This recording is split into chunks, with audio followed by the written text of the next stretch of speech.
Hello my friends, welcome back to Three Barrow Farm.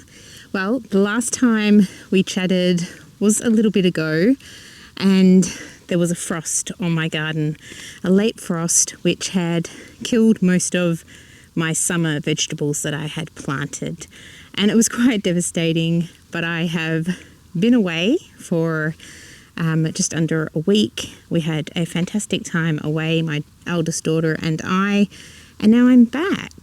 And before I went away, I went and purchased some seedlings because our growing season is quite short here. We can get frosts in April is generally when we get frosts. So all those seedlings that I had nurtured from seed, most of them had died. I still have a few tomato plants that are making a comeback slowly, so I'm excited to see them, and I've got some more tomato seedlings as well that I sowed another lot of tomatoes. But I did go and buy some seedlings because that's what it's there for, right? It's there for when these things happen. And although I pride myself on growing things from seed and saving lots of money, I was quite surprised with how many plants I purchased and the cost of them. I was surprised that they only cost the amount that we would spend on fruit and veg in a week if we weren't using anything from our garden. So I was okay with that. I sort of came to the conclusion that that is fine. And I was able to get some heirloom tomatoes from Bunnings because Bunnings have the Diggers seedlings. And some of these need a good prune. But someone mentioned to me to take the laterals, the prunings that we normally take off our tomatoes, which I will do another video on eventually.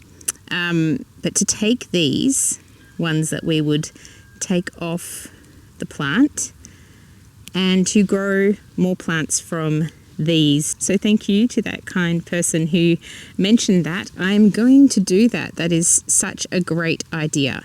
So then I can buy, a few tomato plants.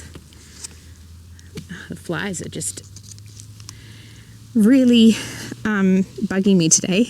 So I can buy a few tomato plants and I can take out these parts that I don't want growing. I want just the one main stem to grow. I don't want lots of main stems to try and compete with each other.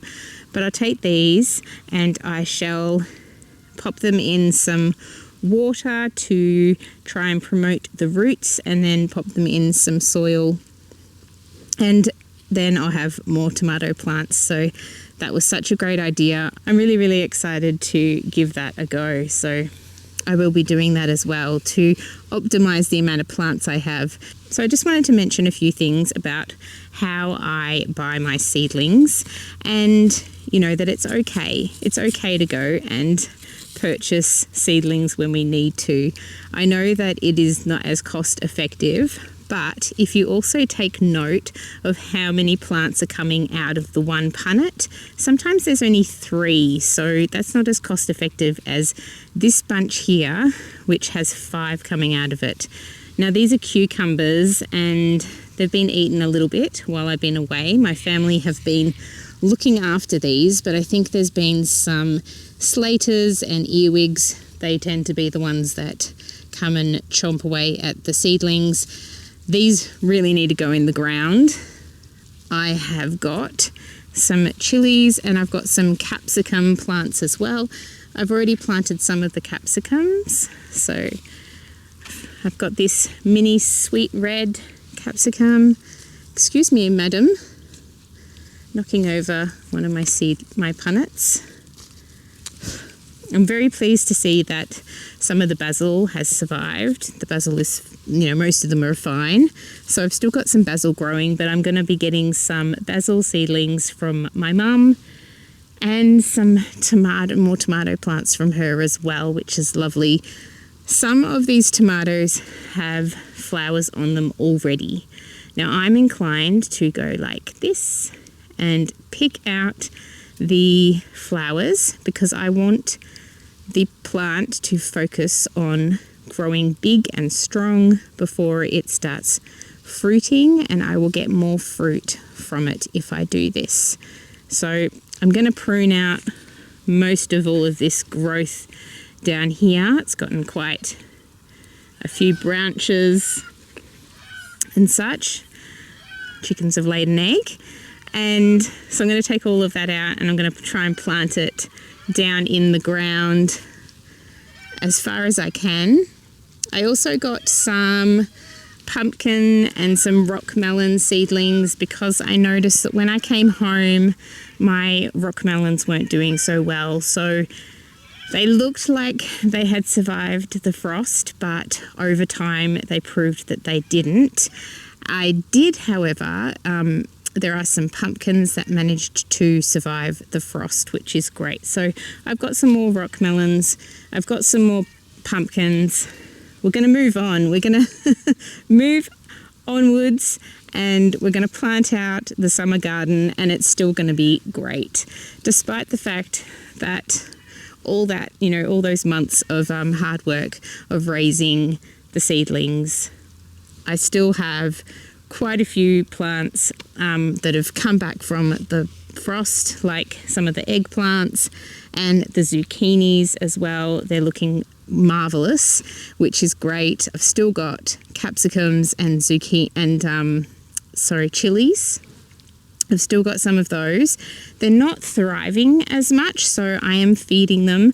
I'm putting seaweed and fish emulsion on my garden. I'm trying to do that regularly, fortnightly, if not just a tiny bit more weekly on these ones that are just sort of struggling a little bit. But yeah, things are improving. The sun is very warm today, but it's not, well, this one's even got a tomato on it, so I'm just going to take that off. It's got a tiny little, I should get my clippers. It's got a tiny little tomato growing on it, but we don't want that yet. We want to get it in the ground, get it to grow much bigger than it is, and then it can produce tomatoes. So I'm not going to have tomatoes for Christmas, but that's okay. I'm okay with that. I'm going to have a wonderful crop in autumn, and I'm very excited about that. I have got the frost cloth on hand just in case there is another frost. We've had a couple of nights that have been quite cool, so the frost cloth went on for those nights just in case. I don't want to lose any of these seedlings, any of the plants that I've planted already. Ooh, that sun is very bitey. Okay, so I've just plonked myself in the shade here of the poppies. They aren't looking as fantastic as they were a week ago, but all the dried seed pods are coming along nicely. They're still very green, but they will dry soon and drop all their seeds, and we will get more poppies next year. But I just wanted to pop in and say hi and let you know how things are going, give you an update on where I'm at. So I have got a long weekend, 3 days available to be in the garden. It is going to be in the 30s on those days. So I think I'm going to be spending the early mornings and as much time as I can in the garden in the morning, and then I will come back out in the evening. But I'm definitely changing to that time where you have a half a day outside, half a day inside, and it's broken up between spending the morning and the late evening in the garden like that. And then when I'm inside, I am processing the produce that I have collected in the garden. So yesterday I harvested some spinach, which was going to seed. It's still perfectly fine when it's going, just starting to go to seed. You can harvest all the leaves and use them. So I made many things with the spinach, and I also managed to put some in the freezer as well. So this is a really easy way to preserve when you don't have a lot of time. I had a complete afternoon to do some cooking, so I made a frittata. I made a spinach and potato frittata. I made 2 batches of spinach and feta muffins, and I made some spinach and banana pancakes as well, and a spinach and pineapple smoothie, which I have been consuming since yesterday. I had some today and I had a lot of it yesterday. I've still got some more to have tomorrow. So I got a lot out of that spinach that I harvested, which is great. So I will be back very soon with another video. I want to do a garden tour, and I will get to it once I've planted all of my seedlings. I have a little bit of garden prepping still to do. I didn't manage to finish it before I went away. And yeah, there's lots to show. There's lots of harvesting to be had. So there will be plenty of videos to come, and I look forward to sharing the journey of the growing season with you. So take care, my friends, and I shall see you again soon. Bye for now.